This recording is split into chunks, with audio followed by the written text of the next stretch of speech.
Happy Ada Lovelace Day, new iMacs for all, and how Uber can be your partner in crime. Tech News Tonight is next. This is Twit.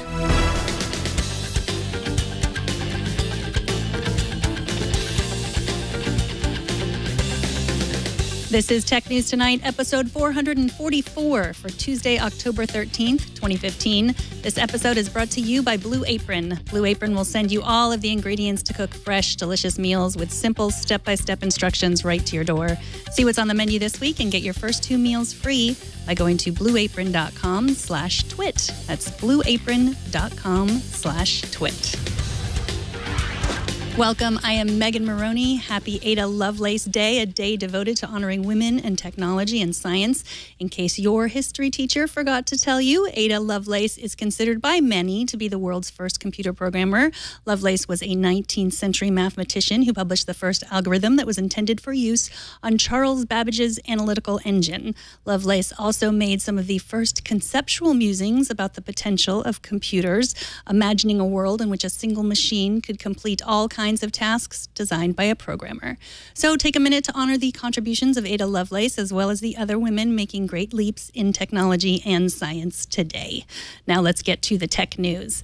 Apple released the much-rumored new iMacs today. There's a shiny new 21.5-inch iMac with 4K Retina display, and the new 27-inch iMacs that will all feature Retina 5K displays. The high-end 27-inch iMac also saw a $200 price reduction.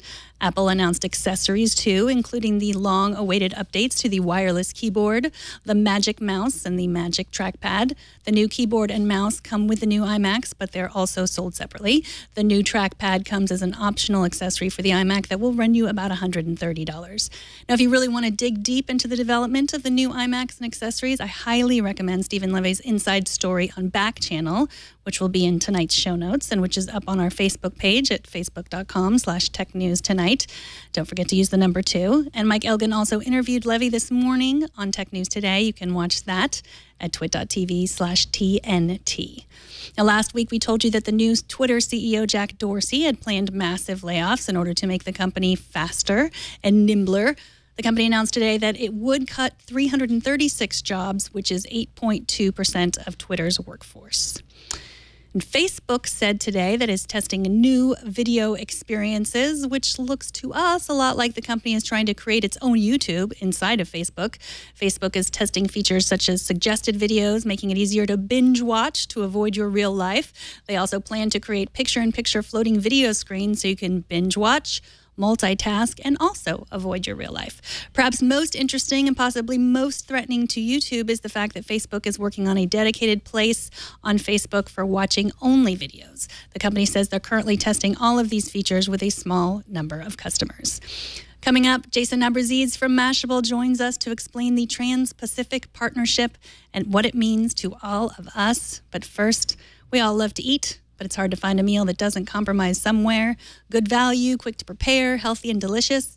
That's where Blue Apron comes in. Blue Apron makes cooking delicious meals easy and fun. They deliver fresh, ready-to-cook meals right to your door. For less than $10 per meal, Blue Apron sends you fresh ingredients, perfectly proportioned with step-by-step recipe instructions, including beautifully printed pictures.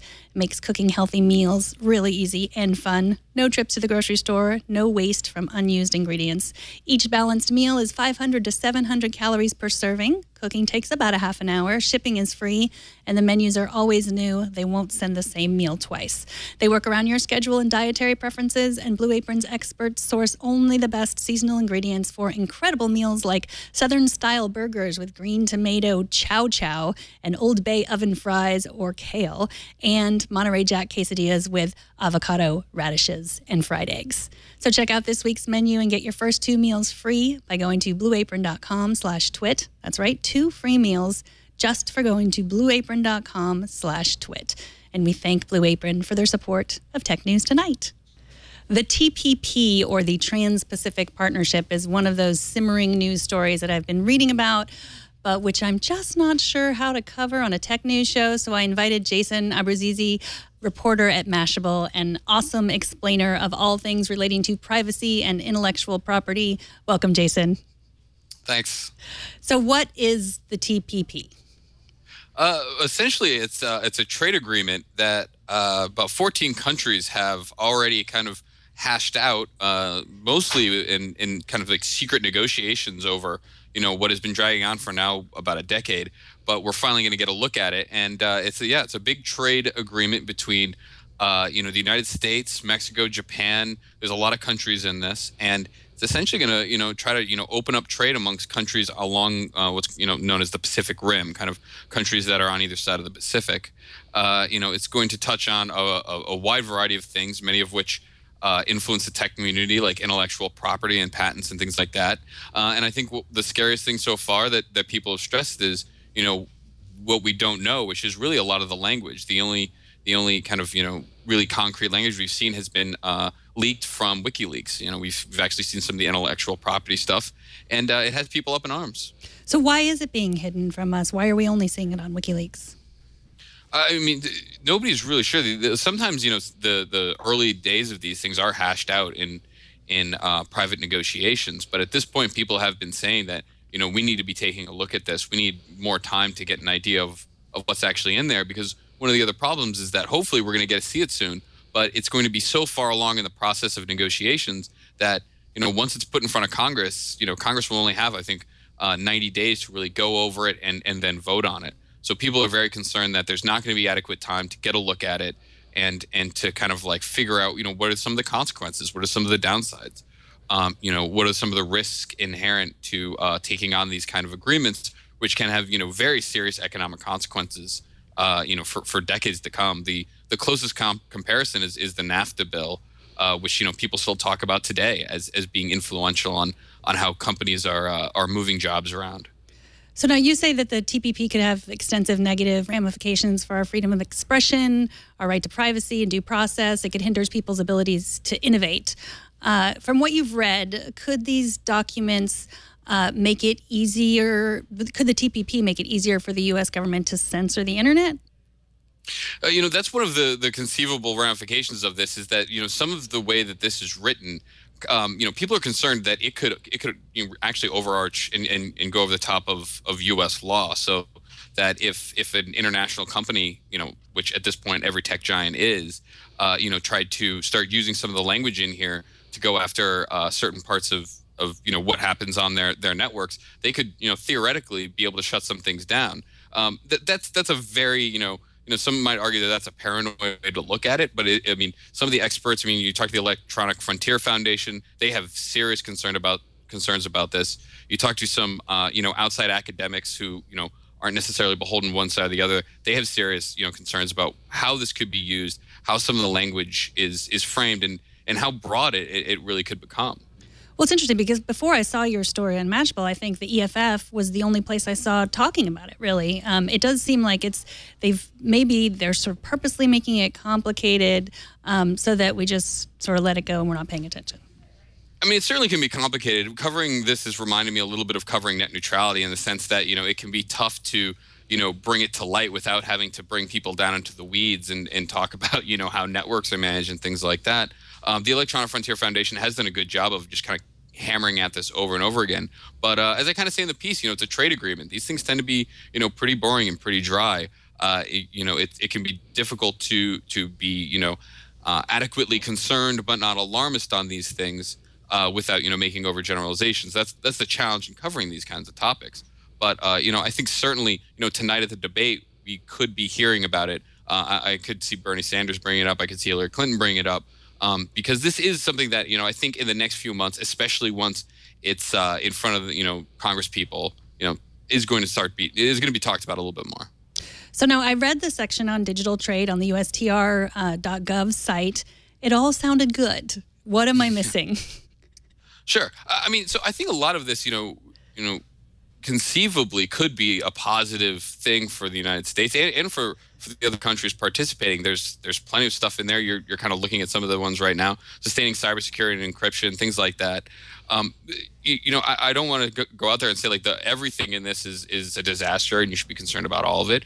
But I think that what people are concerned about is, as I said earlier, the broadness of some of the language and the way that countries can have in the past manipulated similar rules to go after almost in like patent trolls, using this language in ways it wasn't necessarily meant to. I think that's what people are concerned about here.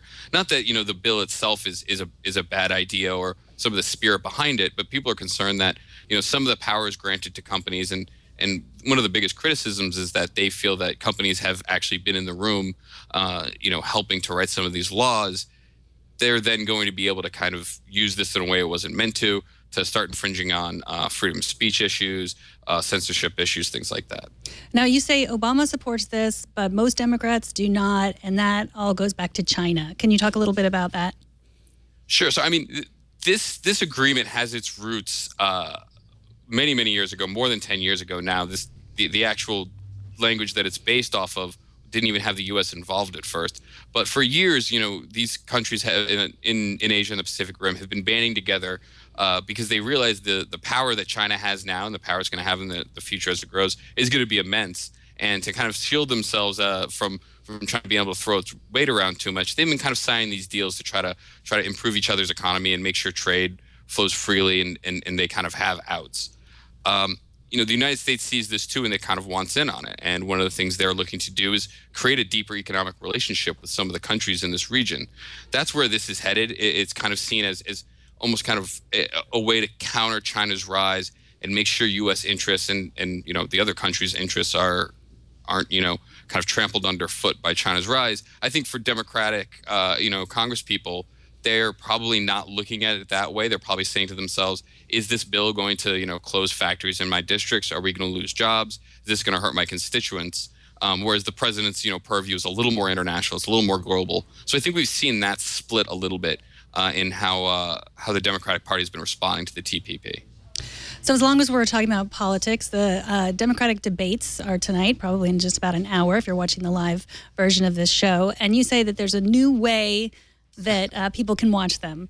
Tell us about that. So CNN is going to be live streaming a virtual reality broadcast of the debate tonight. I'm planning on watching it on our Samsung gear here in the office. I'll be writing about it as well.